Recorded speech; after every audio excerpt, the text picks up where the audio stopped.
Hello guys, welcome back to my YouTube channel React Developer, and today I'll be covering two topics which were asked in the comments. And the first one was to cover the React Auto DOM in English, and the second one was to cover the private routes in the React.js. So if you haven't subscribed my channel, then please subscribe. It takes lots of effort to make videos, so please do that.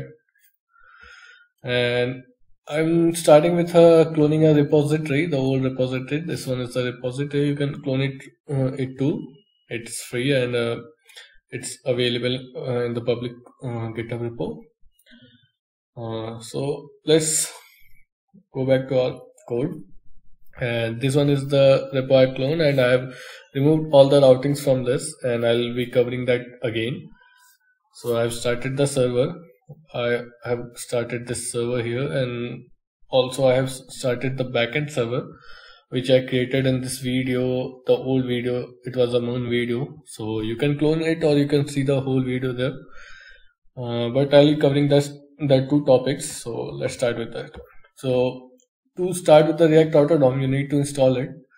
So if you will see, I have installed React Auto DOM here. It's 6.3, so major version is 6, not 5. So there was a small changes in the 6th version, like switch was removed and routes were given instead of switch, and we have to use like a route instead of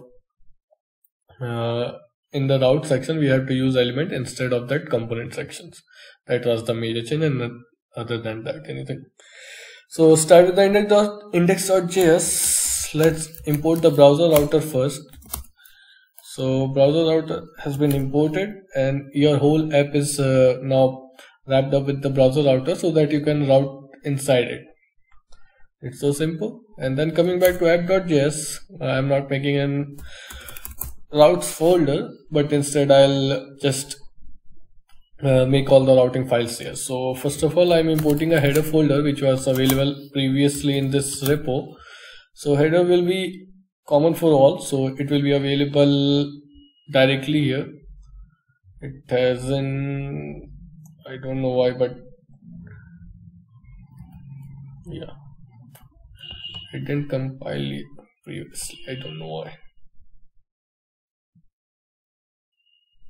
Okay, let's move forward. So it is Navbar, and I was writing header. That's the issue. Now we must see that code. What I should do, I should just make a half of it. This is killing my time, but still this will help us later. Okay, so after that we'll need a switch. Switch is like what we want to show with the particular routes. That's what we want to say. So first of all, we need to import routes. It's from the React Auto DOM as well. So routes is just a simple switch statement in JavaScript. If you have learned about the switch statement, that's just similar to the switch. Now we'll have some route folder, route element, and what route takes it takes a path. So we need to define path in React. That's the beauty of this. So path is slash, like it's a home path. And what we need to show is goes an element. So element will take a component, and it will take the home component here. We need to import home. It's not coming, but I'll have to see what I can do here. And route is a self-enclosing tag, so you don't need to worry about wrapping it another with the closing route tag. So I need to import the home. Maybe there's some error. Sometimes when you clone a repo, it didn't give you the default temp export and import. That's the bad luck, or bad, nothing to say about that thing. So now you can see we have the route component here. Since we are on the home route, so it will show the home component here. Similarly, we'll have another 2-3 things, like we'll have register here, and register will give us the register component. Then we'll have login component. Login will give us the login component here, and I had one more page if I remember. It's success page. Okay. So similarly, success.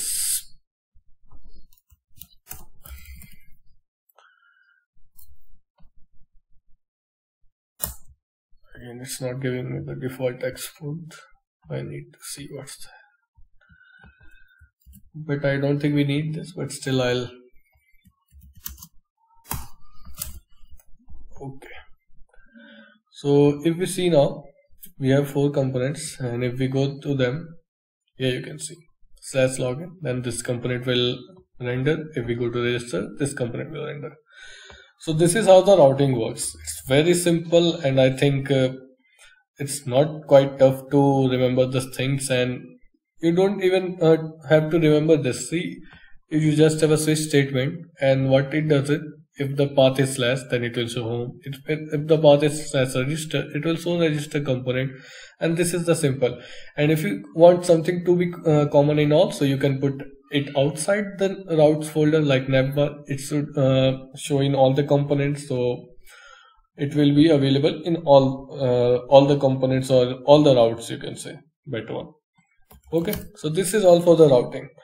Now someone asked for the private route. So private route, we need to create a private route folder file. No need to create a private route folder. Private route .js. So RSEFE. Now private route takes 2 things. It takes a component as a component. So this is the component which we will render according to our logic that we'll write later, and rest is like the rest. We'll not use this, but still I'm writing it here. So what we will do here is, like we want to check for the token present in the local storage. How it will work is that if the local storage is present in the token, we can render the private routes, or else we'll redirect it to the login. Got it? Once again, I'm saying that if we have some token in our local storage saved in the local storage, so we will check for the local storage token. If it's present, then we'll render the private files like the success file or anything like that, or else we'll redirect it to the login one. It's very simple. I think you have got my point. So const token equal to local storage dot get item token. So you need to check this thing. So in which by which name you are saving the token in. So I was saving with the token name only, if I remember. Yeah, see, private route. So, and most of the time tokens are we don't need to pass the tokens because it is not saved by stringifying it. If you will check, we can directly store the token. No, it was stored with the stringify, so we need to pass it.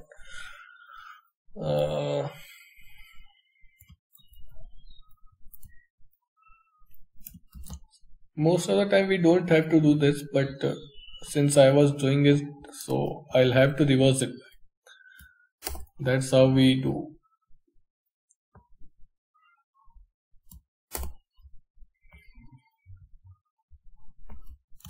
So now we can do one thing here. We can console it, or we can directly use it. Later we will see if something goes out of way. So here what we will do, if token is present, then we'll bring the outlet. Outlet is just a component which will pass in as a child to the private route. Nothing other than that. And now we'll have a navigate. Give the option, man. Here we go. Navigate to login. So to takes equal to. Here we go. So this is the file. We can do a token check here with the console, but we'll do that later. So how do we pass child to this private routes? That's the beauty. I'll show you. We go to the app.js file, and instead of this home path, what I can do here is I'll call the private route. Here we go, and private route will take the path slash, and now private route will have a also will pass this home to this. Okay, let's see what happens now.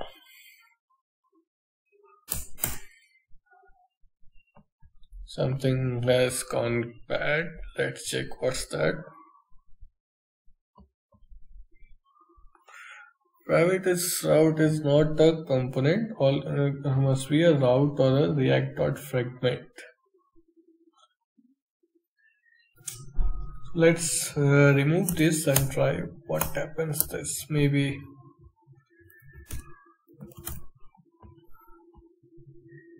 now we go. Yeah, nope, this is working. So what we are trying to do is check for the token. If token is present, then show the child components, or else navigate to the login. This is what we are trying to do here. Hope you got this clear. So now we can check this. So let's do like, first of all we need to register it. So register is with the test @tests.com, and I would like to do 3 because maybe I have already that test, because every time we are doing that testing. Okay, test 3, and password is simple 123456. I can check for the network section what's happening here. Sign up went, test 3 things, and we got the preview. Now if we log in with the same 123456, now you can say we got the success one. And also in the application section, if we go further, we have this token. So if you want to see the login part, login part is quite easy, and I have already made videos on that, so I didn't show you much on that. So in the register part, I'm just taking this values, username, email and password, then submitting it to all our APIs that's running on the port 4000. It's running here on port 4000.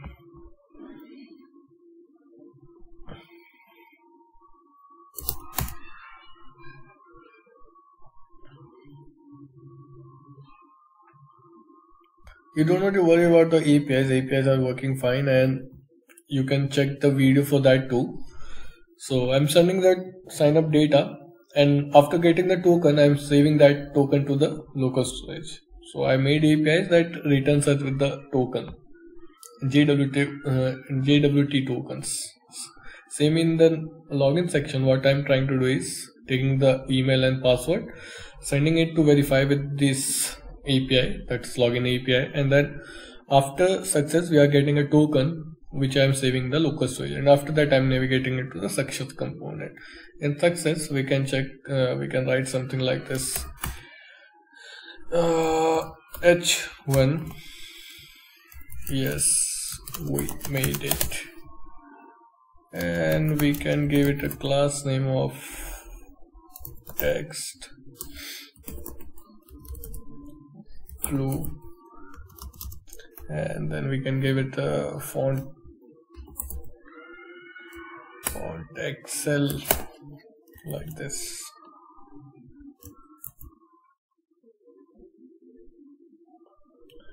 This header section is not working. I can see this is not working, but I can check that too. I got that work to check. Navbar.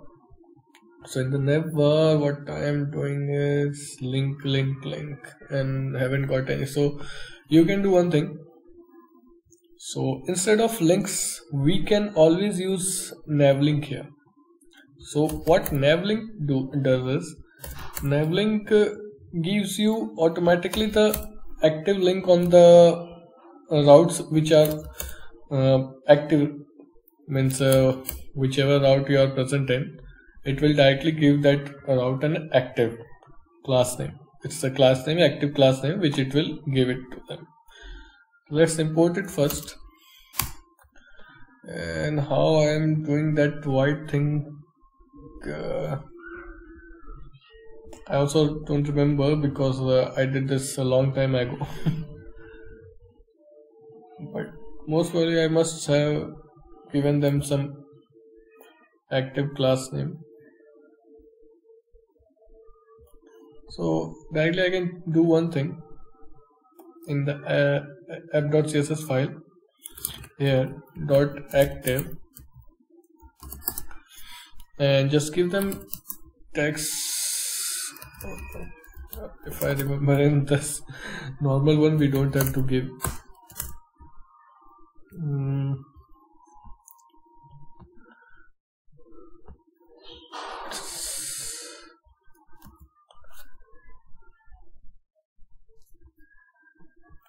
okay.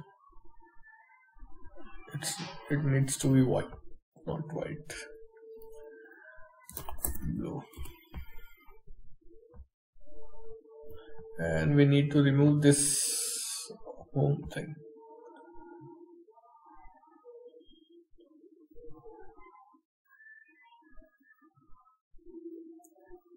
Text blue. Here we go. Never. Text blue 700.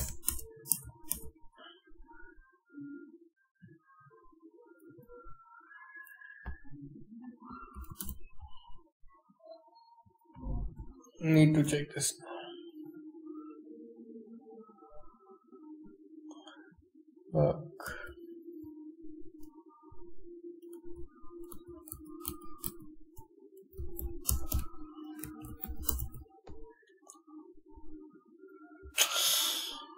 Why I'm giving white, I just don't know that thing, but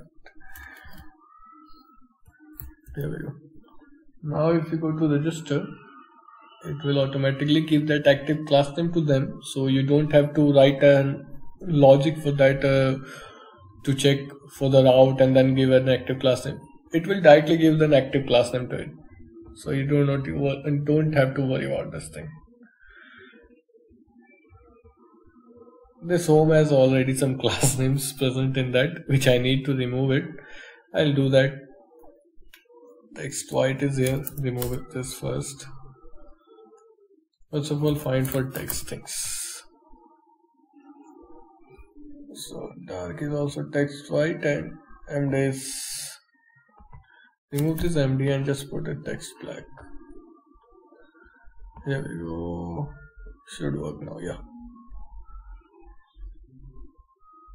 So if we go to applications and if we remove the here, and now we go to home, this is not working again. Not good. For success it's working, but for home that it was not working that time. Maybe some cache issue, but this is how it should work. Okay.